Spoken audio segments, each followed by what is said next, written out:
الباب 24 باب تغليظ عقوبة من أمر بمعروف أو نهى عن منكر وخالف قوله فعله.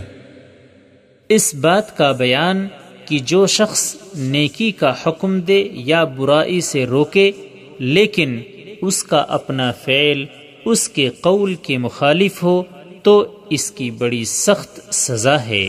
أتأمرون الناس بالبر وتنسون أنفسكم وأنتم تتلون الكتاب أفلا تعقلون. اللہ تعالی نے فرمایا کیا تم لوگوں کو نیکی کا حکم دیتے ہو اور خود اپنے نفسوں کو بھول جاتے ہو حالانکہ تم کتاب پڑھتے ہو، کیا پس تم نہیں سمجھتے؟ يا أيها الذين آمنوا لم تقولون ما لا تفعلون كبر مقتا عند الله أن تقولوا ما لا تفعلون. اور فرمایا اللہ تعالی نے اے ایمان والو تم وہ بات کیوں کہتے ہو جو تم کرتے نہیں ہو؟ اللہ کے ہاں یہ بات بڑی ناراضی والی ہے کہ تم وہ باتیں کہو جو تم نہ کرو. وما أريد أن أخالفكم إلى ما أنهاكم عنه.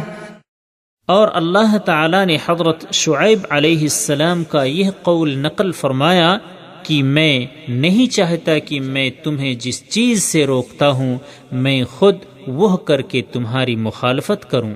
وعن أبي زيد أسامة بن زيد بن حارثة رضي الله عنهما قال سمعت رسول الله صلى الله عليه وسلم يقول يؤتى بالرجل يوم القيامة فيلقى في النار فتندلق أقتاب بطنه فيدور بها كما يدور الحمار في الرحى فيجتمع إليه أهل النار فيقولون يا فلان ما لك ألم تكن تأمر بالمعروف وتنهى عن المنكر فيقول بلى كنت آمر بالمعروف ولا آتيه وأنهى عن المنكر وآتيه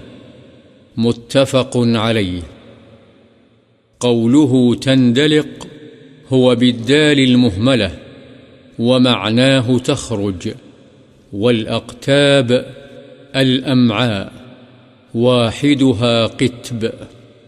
حضرت ابو زید اسامہ بن زید بن حارثہ رضی اللہ عنہما سے روایت ہے کہ میں نے رسول اللہ صلی اللہ علیہ وسلم کو فرماتے ہوئے سنا کہ قیامت والے دن آدمی لایا جائے گا اور آگ میں ڈال دیا جائے گا، پس اس کی اتڑیاں باہر نکل آئیں گی، وہ انہیں لے کر ایسے گھومے گا جیسے گدھا چکی میں گھومتا ہے، پس اس کے گرد جہنمی جمع ہو جائیں گے اور کہیں گے اے فلان تجھے کیا ہوا ہے؟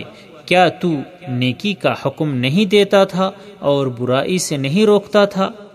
وہ کہے گا ہاں یقیناً میں وہی ہوں، لیکن میرا حال یہ رہا کہ میں لوگوں کو تو نیکی کا حکم دیتا تھا لیکن خود نہیں کرتا تھا اور دوسروں کو تو برائی سے روکتا تھا لیکن خود اس کا ارتکاب کرتا تھا.